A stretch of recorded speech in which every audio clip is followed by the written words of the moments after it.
11Alive News Midday starts now. First on Midday, southern parts of Georgia are picking up the pieces after days of historic flooding and power outages due to Tropical Storm Debbie.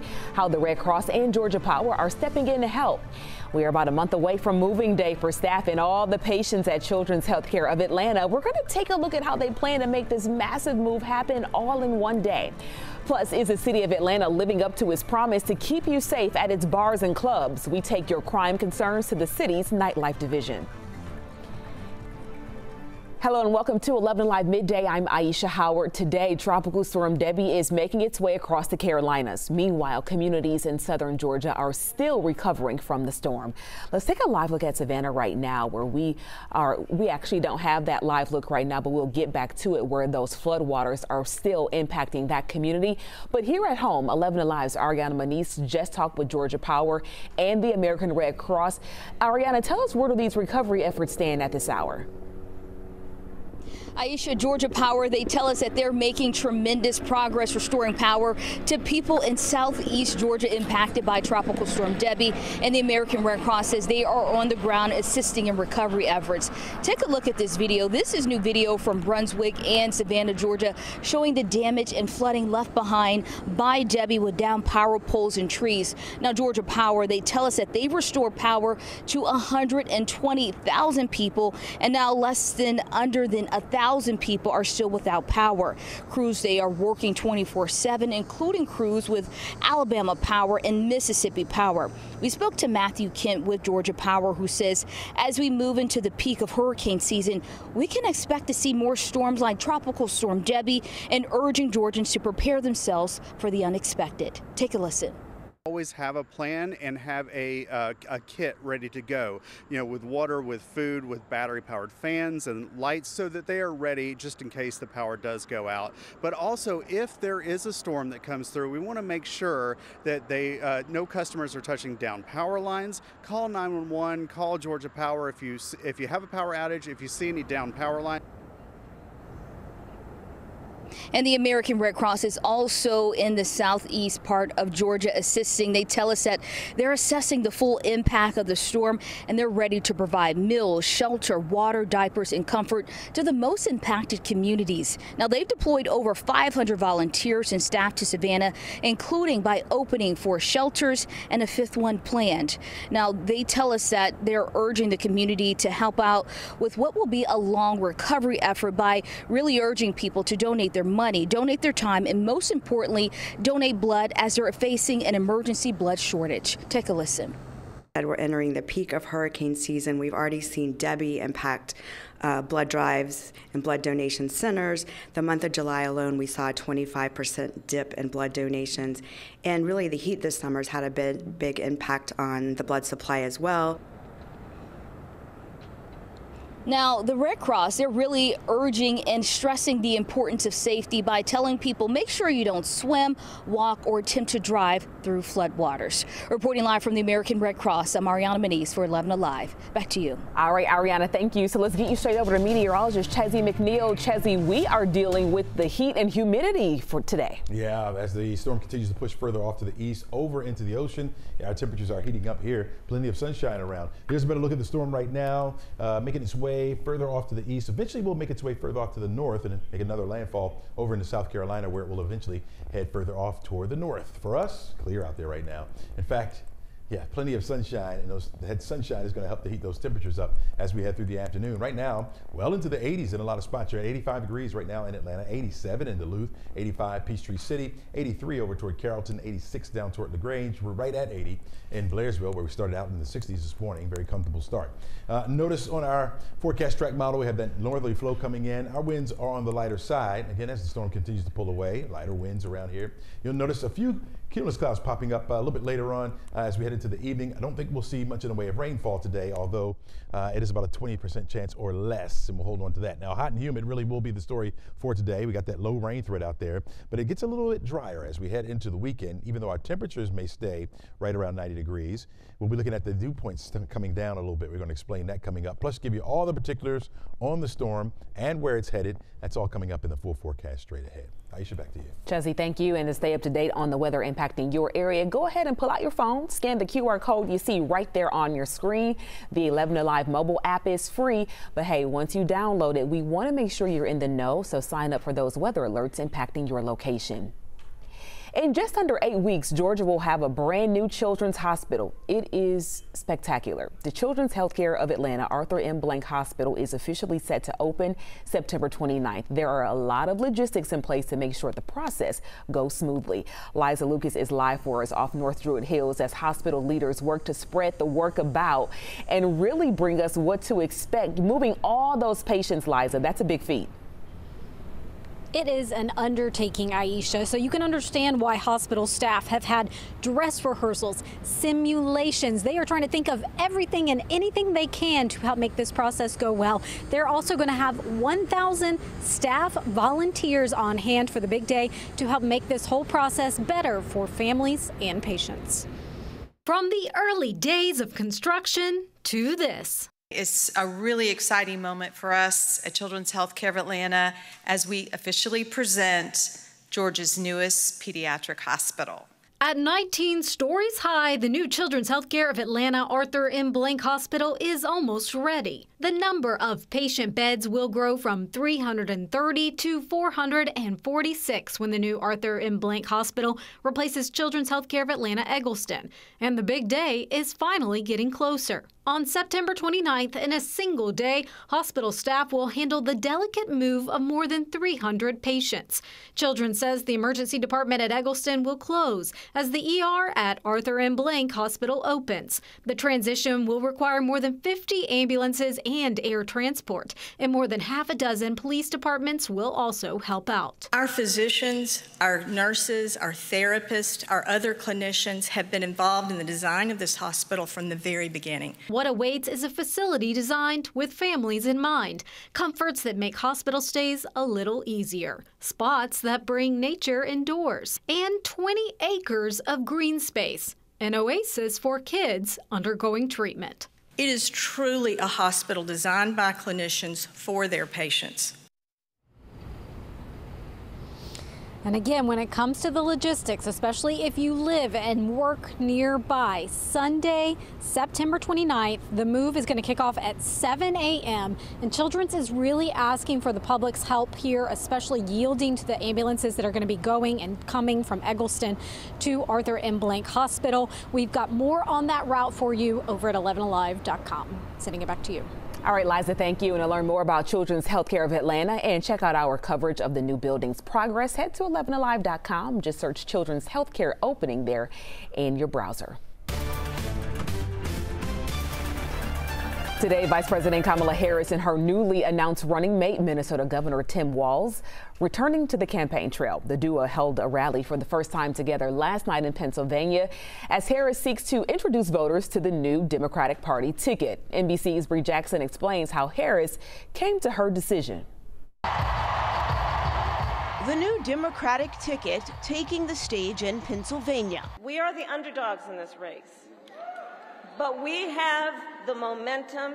Vice President Kamala Harris tapping Minnesota Governor Tim Walz as her running mate. The 60-year-old former teacher is a veteran of the National Guard, gun owner, and known for his progressive policies. In Minnesota, we respect our neighbors and their personal choices that they make. Even if we wouldn't make the same choice for ourselves, there's a golden rule. Mind your own damn business. Political experts tell me his Midwestern appeal brings a strong balance to the ticket. He's got a dad profile, an everyday guy sort of profile.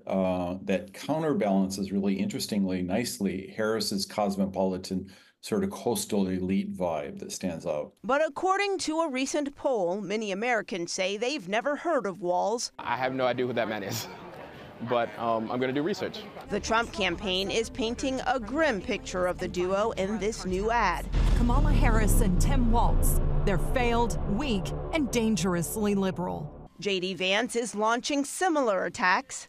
The biggest problem with the Tim Walz pick, it's not Tim Walz himself, it's what it says about Kamala Harris. That when given an opportunity, she will bend the knee to the most radical elements of her party. Both campaigns are hitting battleground states as Democrats seek to build on momentum while Republicans look to regain it. In Washington, Bree Jackson, NBC News. Vice President Harris and Governor Walz will hold rallies in Wisconsin and Michigan today. Republican VP candidate J.D. Vance is also set to deliver remarks in both states. If you want to learn more about Tim Walz and his policies, we do have all that information for you on 11alive.com. Just click the politics page. Meanwhile, Georgia State Election Board has voted to change one of the rules, so county officials will now be required to make a reasonable inquiry before certifying election results. Supporters of the new rule change say since members of county election boards must swear those results are accurate, they need to be able to assure themselves the totals are correct. However, opponents say this allows election officials to create chaos, and it goes against state law, which says county officials shall certify results. This new rule will take effect in 20 days. However, it could be challenged in court. Georgia's Secretary of State is announcing a new partnership with Enhanced Voting. So this brings a tool called Ballot Scout to Georgia this election season. The Secretary of State's office says the new program gives voters real-time updates on their absentee by mail ballots. The program is part of an effort to increase transparency and confidence in the voting process. As we head into November, it is a big year. You can opt in via text, email, or get a voice call notification about when your ballot has been sent and received. You can register for that program on the Georgia My Voter page website. U.S. Senator John Ossoff is calling for change in the federal prison system after spearheading the Federal Prison Oversight Act. It was just signed into law by President Biden a few days ago. It's the most significant prison oversight and transparency legislation in many years. It requires routine, ongoing, unannounced inspections of all of the Federal Bureau of Prisons' 122 facilities. All right, so here's what's going to happen here. The findings are then made public and the prisons have 60 days to respond. The act will also create a new office at the Department of Justice to investigate allegations of civil and human rights abuses in federal facilities. Ossoff and other local civil rights activists say it will not only protect inmates, but also provide a confidential complaint hotline for their families and corrections officers. New today, we've learned Michael Chappell will face a judge in November to plead his innocence after spending the last 3 decades behind bars for murder. Chappell was a Gwinnett County police officer when he was charged with the 1993 murder of 53-year-old Imogene Thompson. A jury found him guilty and sentenced him to life in prison, but Chappell has maintained his innocence. 11Alive Investigates has been following the story closely as Chappell hired a new legal team to unseal and dig into old evidence boxes. Last March, his attorney filed a petition for a habeas corpus hearing, claiming they found proof of Chappell's innocence. Court records show that hearing has now been scheduled for November 14th in Long County. You can catch up on our coverage so far and read the latest on 11alive.com/investigates. Today, many people are grieving the death of Georgia Aquarium president and CEO Brian Davis. Davis was one of the first employees at the aquarium when it opened in 2005. He was named president and CEO 15 years later. The aquarium announced his passing yesterday, saying the team is heartbroken. We're told the aquarium could have limited operations in the coming days to allow those staff members to grieve.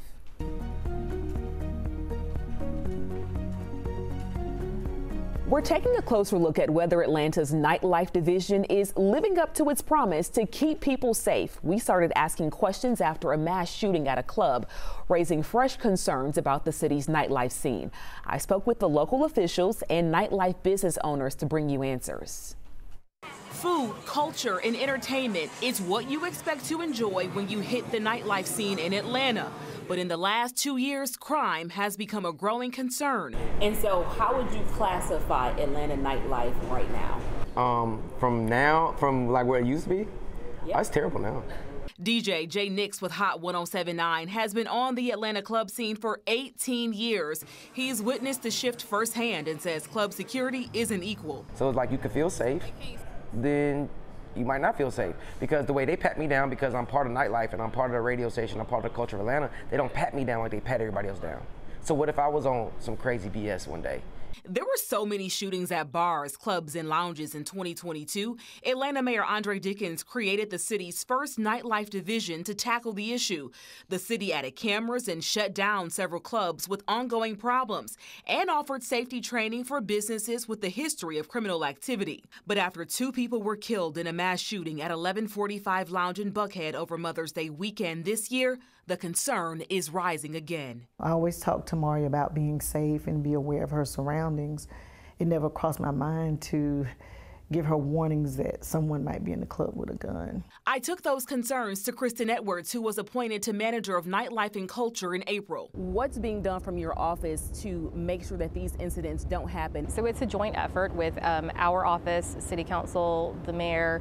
We're all working together, even our Nightlife Advisory Council. We're looking at legislation and looking at ordinances to ensure that we can keep this Atlanta nightlife ecosystem going and make sure it's safe and fun for everyone. The city told us in May after the shooting, most business operators are complying and even benefiting from resources the nightlife division set up. But operators who endanger public safety must be held accountable. And on Friday, a Fulton County judge ordered 1145 Lounge to close permanently after the city filed a lawsuit seeking just that.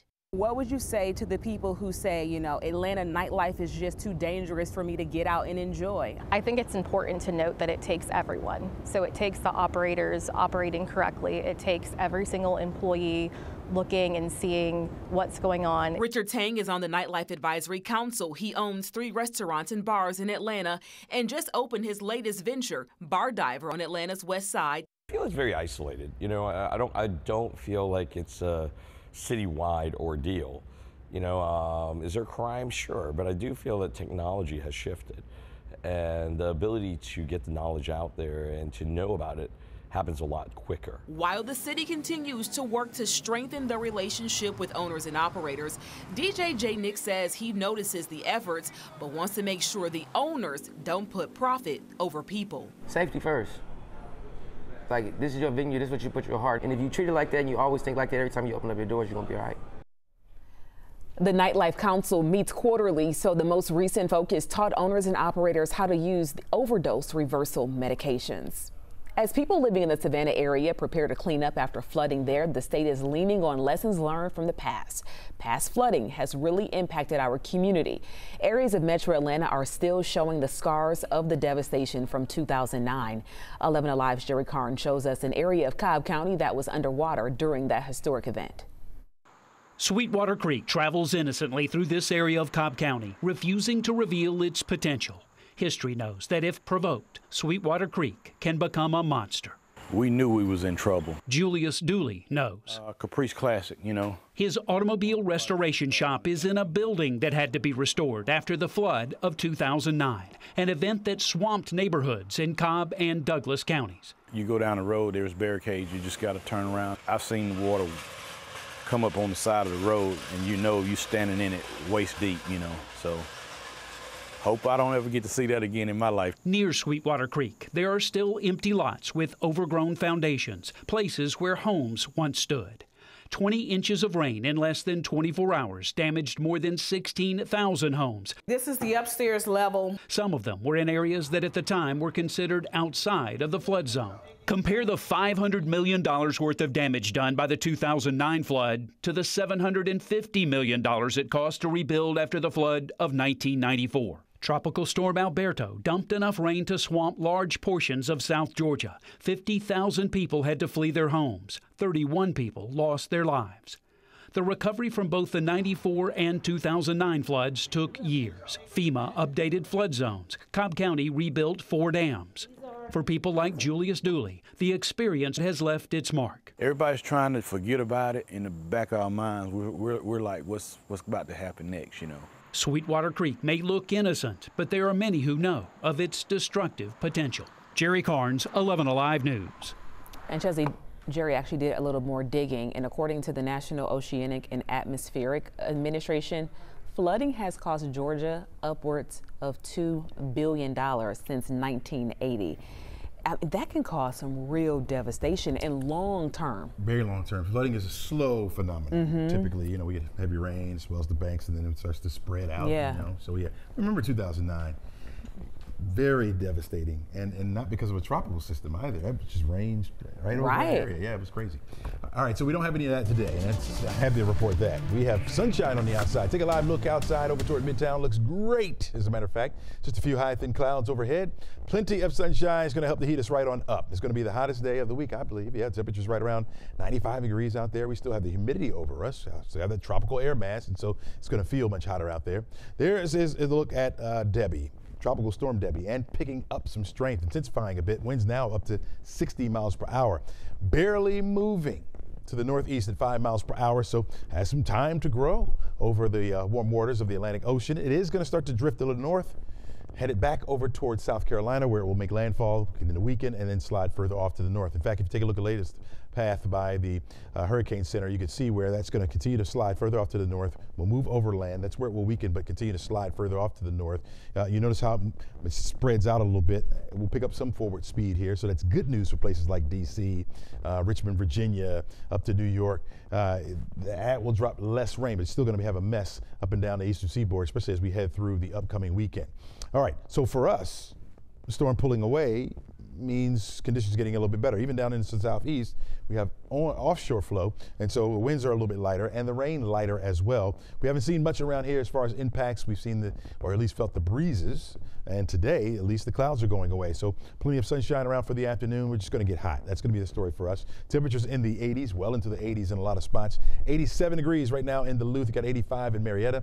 Atlanta the same, so it's Peachtree City at 85, 86 down LaGrange and over toward Thomaston, 82, just slightly cooler up into the North Georgia mountains. You got Clayton at 82, 81, and Blairsville at the current hour. Those temperatures well into the 90s as we head into the afternoon. You factor in some humidity with that, it's going to feel much hotter out there, closer to 100 for this afternoon when you talk about the heat index. So let's practice heat safety. Even though we don't have any advisories around, let's just practice heat safety. You take a look at this front up here to the north. As that begins to dive to the south, it forces this storm to push a little bit further off to the north. Here's all that moisture associated with it. A tropical air mass will continue to lift northward. Notice it's over us tomorrow, so we're still going to be on the humid side, of course, but with that front coming through on Friday, some drier air will try to work its way in here. Now, it's not going to lower our temperature all that much, but it will knock that dew point down a little bit, so it will feel a little bit better for your weekend as we head into the weekend. Forecast track model shows the dry skies for today. Looking at mostly sunny skies, looks great. By Thursday, we'll notice the storm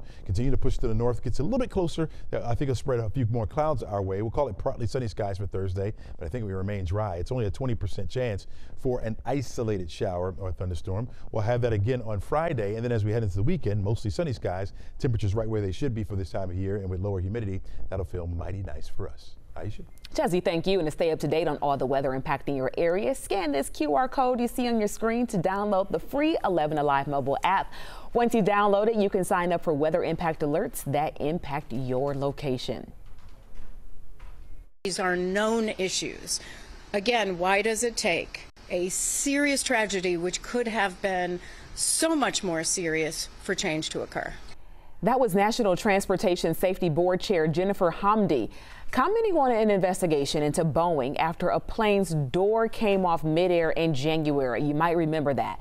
Today, the NTSB picks up with day 2 of its public hearing on the January 5th Alaska Airlines flight. Lee Waldman has more from New York. A long-awaited investigative hearing into Alaska Airlines Flight 1282 began with a stark promise from National Transportation Safety Board Chair Jennifer Hamdi. We will not leave until all questions are asked. 7 months ago, panic in the skies after the Boeing 737-9 MAX's door plug shot off, leaving a gaping hole in the side of the aircraft. This was quite traumatic for the crew and the passengers, and injuries we can't see, which we often don't talk about, can have profound, lasting impacts on lives and livelihoods. A preliminary investigation by the NTSB found the plane left a Boeing factory in October, missing 4 bolts needed to secure the door. In late June, Boeing said a lack of paperwork was to blame. You're cutting corners. You are eliminating safety procedures. You are sticking it to your employees. That same month, Boeing CEO Dave Calhoun faced harsh criticism from elected leaders and families of victims who died in Boeing 737 MAX 8 plane crashes during a heated subcommittee hearing. I apologize for the grief that we have caused. This week's hearing brings renewed scrutiny to the embattled aerospace company. Hamidi accused them of using Tuesday's testimony for self-promotion. This isn't a PR campaign for Boeing. This is an investigation on what happened on January 5th. In New York, I'm Lee Waldman reporting. After millions of meat and produce items were pulled off the shelves of grocery stores nationwide over listeria concerns, lawmakers now proposing legislation that would create a new federal agency taking over food safety responsibilities from agencies like the FDA and USDA. The new agency would be called the Federal Food Administration, and it would focus solely on the safety of the food we eat. All need to eat, and we all need to have confidence that what we're consuming is safe. It would also be tasked with ensuring food supply is uncontaminated from the production at the farms to the way the items are shipped and how they're stocked at stores. Just last week, Walmart and Aldi took 16 produce products off its shelves over those listeria concerns, and Boar's Head recalled more than 7 million pounds of deli meat. Dozens of people got sick, 2 even died. See a lot more recalls these days, salmonella on this and other like E. coli on other things, and I think it would be good to have a group that specialized in that wasn't like spread so thin on other things. This makes you want to start a garden, doesn't it? In the meantime, remember to refrigerate and cook your fruits to the proper temperatures. Also, wash your hands before and after handling food. How about this for a hefty surprise? Efforts to support historical Black colleges and universities got a huge financial boost thanks to Bloomberg Philanthropies. The organization donated $600 million to several universities, including the Morehouse School of Medicine. 11Alive's Beth Yates spoke with the school's officials about the impact this donation will have. We get to double our endowment in one day. That's a big deal. Morehouse School of Medicine's president and CEO, Dr. Valerie Montgomery Rice, was all smiles after receiving word that the college was among 5 schools to receive $175 million as part of a $605 million donation from Bloomberg Philanthropies. We'll use those resources for scholarships for our students and for innovative programs to help increase the success of these students and also faculty recruitment. According to Montgomery Rice, the donation will also allow for faculty development and even pay down some student loans, a move that has students celebrating. Wow, that's a lot of money for a school that we just got here, but I thought it was just great that our university president could even score something like that. Like, that can do a lot of things for us. And student body president Kiana Murray says that something is allowing students to focus on school and not their finances. Anything that can take away the burden of financial debt to students, it makes all the difference to us. It really does. It allows us to focus on our studies. It allows us to really key into what's important. Sentiments echoed by other students. I'm happy that I have the opportunity to be here and become a Black doctor and provide back for my community, and the money is something that could help us. Beth Yates, 11Alive News. And a reminder for you, speaking of those expenses, as you head back to class, we are helping to make sure students in our community have what they need. 11Alive is partnering with Heritage Elementary School and McNair Middle in Fulton County to help them fulfill their Amazon wish list. You can scan the QR code on your screen here. Going to take you straight to that list on Amazon. You can see everything they need, like school uniforms, notebooks, and especially books. Literacy is so important in our community. The drive runs through August 23rd. Hot and humid for today. We're looking at temperatures right around 95 degrees. It'll be the hottest of the week. Notice we cool off just a teeny bit tomorrow, still keeping the humidity in place. You're looking at 91 degrees for the high on Thursday. Partly sunny skies for Friday and Thursday. Looking at a 20% chance or less for an isolated shower or a thunderstorm to be around. Drier air works in, meaning the dew points will start to go down a little bit. So temperatures at 90 degrees is where we should be for this time of year, but it'll feel just a little bit better under mostly sunny skies. Going to get a spillover from that into Monday, and then by Tuesday we'll watch the temperature begin to go back up. We want to point out some programming changes. The Olympics are preempting 11 Alive News weekdays and weekends. So while the games are on, catch us here on 11 Alive. Plus, to get the latest big local stories and weather 24/7 through our streaming app. During the week, we're going to be on each morning, normal time, 4:30 a.m. until 7, and streaming here at 11 and 4 p.m. Then we are right back on air at 6 and again for 11 Alive News at 11 following Olympics prime time. We thank you for watching us here and tuning in again for the news at 4. Make sure you go out there and have a great day.